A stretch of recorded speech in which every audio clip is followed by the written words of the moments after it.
आज मैं आप सभी को बताऊंगा कि बिलीफ सिस्टम क्या होता है, किस तरीके से बिलीफ सिस्टम बनते हैं और कैसे आप अपने बिलीफ सिस्टम को स्ट्रेंथन कर सकते हो। बिलीफ सिस्टम को हम एक स्टोरी के फॉर्म में समझते हैं। एक छोटी सी लड़की थी, वो अपने स्कूल में जा रही थे। वहाँ पे 2-3 लड़के वहाँ पे आ गए और उसे पीटने लगे, उसे मारने लगे और वो उससे कहने लगे कि तू लाइफ में कुछ नहीं कर पाएगी, तू बहुत बदसूरत है, तू बिल्कुल भी अच्छी नहीं है। वो जो लड़की थी ना, वो काफ़ी अच्छे मार्क्स लाती थी स्कूल में, काफ़ी अच्छी तरीके से वो परफॉर्म कर रही थी, वो हर चीज़ में काफ़ी अच्छी थी।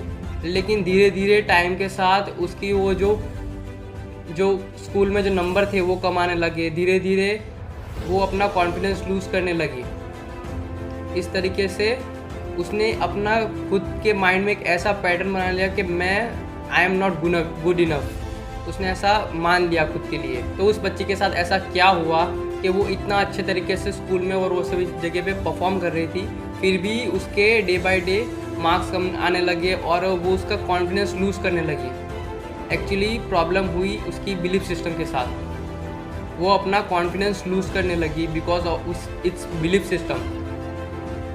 हम कई बार ऐसे ही चीज़ें मान लेते हैं कि जो रियलिटी में ट्रूथ नहीं होती। हम ऐसे ही कई सारी चीज़ों पे विश्वास करने लगते हैं कि मैं तो इस चीज़ में अच्छा नहीं हूँ, मैं तो इंग्लिश में अच्छा नहीं हूँ, मैं तो मैथ्स में अच्छा नहीं हूँ। और धीरे धीरे उस बिलीफ सिस्टम की वजह से हम हमारे जो इनपुट होते हैं ना, उसी चीज़ को सीखने के लिए वो हम अपने इनपुट कम कर देते हैं और उससे वो चीज़ रियलिटी बन जाती है। तो इट्स वेरी इंपॉर्टेंट कि आपका बिलीफ सिस्टम बहुत ज़्यादा स्ट्रॉन्ग होना चाहिए।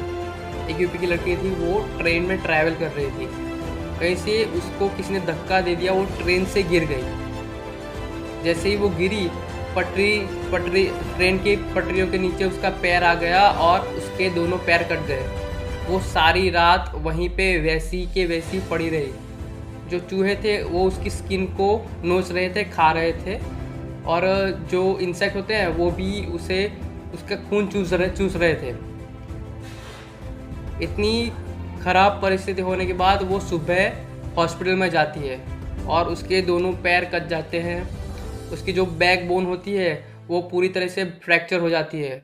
उसने सोचा अगर मैं आज यहाँ पे ज़िंदा हूँ तो इसका रीज़न है कि भगवान ने मुझे यहाँ पे बचाया है, मैं कोई ऐसा काम करने वाली हूँ। उसने सोचा कि मैं माउंट एवरेस्ट चढ़ूँगी और उसने डिसाइड किया और वो अपने इस ड्रीम को अचीव करने के लिए, अपने इस गोल को अचीव करने के लिए मेंटर के पास गई।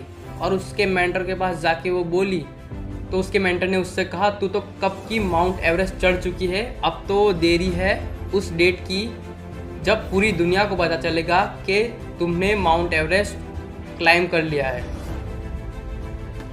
उसने कुछ ही सालों के अंदर माउंट एवरेस्ट को क्लाइम कर लिया और उसे पद्म भूषण अवार्ड से नवाजा गया।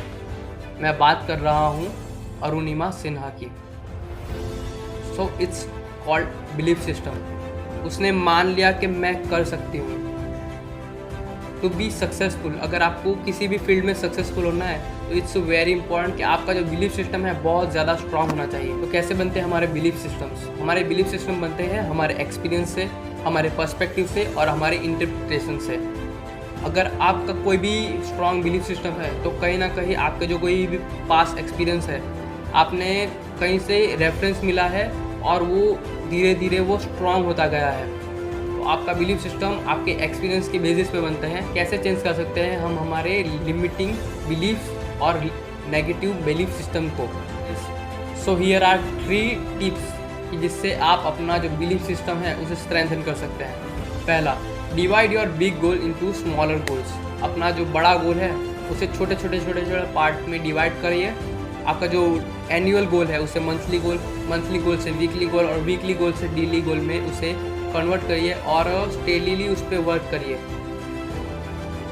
जैसे जैसे आप अपना जो डेली गोल है वो अचीव करते जाएंगे, आप देखेंगे कि आपको एक विनिंग हैबिट पड़ेगी। जैसे एक हारना एक हैबिट होती है, वैसे जीतना भी एक हैबिट होती है और ये हैबिट बहुत अच्छी होती है। हमारी जो हैबिट होती है वो हमारी लाइफ को बनाती है।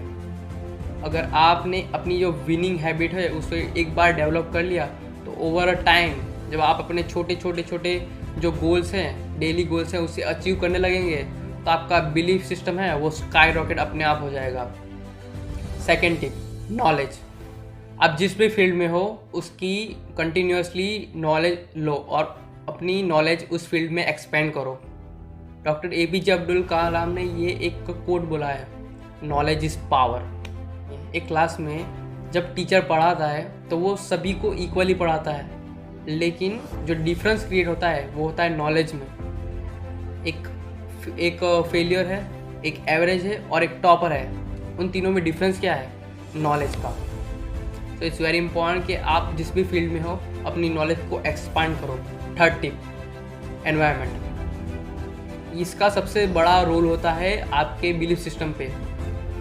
कहते हैं you are the average of 5 people you spend your most time with. आप उन्हीं 5 लोगों के एवरेज होते हो कि जिसके साथ आप उठते बैठते हो। आपकी इनकम उनके जैसी होगी, आपकी लाइफस्टाइल उनके जैसी होगी, आपका बैंक बैलेंस उनके जैसा ही होगा। So always stay with positive people. ज़्यादा इम्पॉर्टेंट चीज़ ये भी है कि आप नेगेटिव लोगों से दूर रहें, क्योंकि उनका जो बिलीफ सिस्टम है वो धीरे धीरे आपके अंदर आएगा।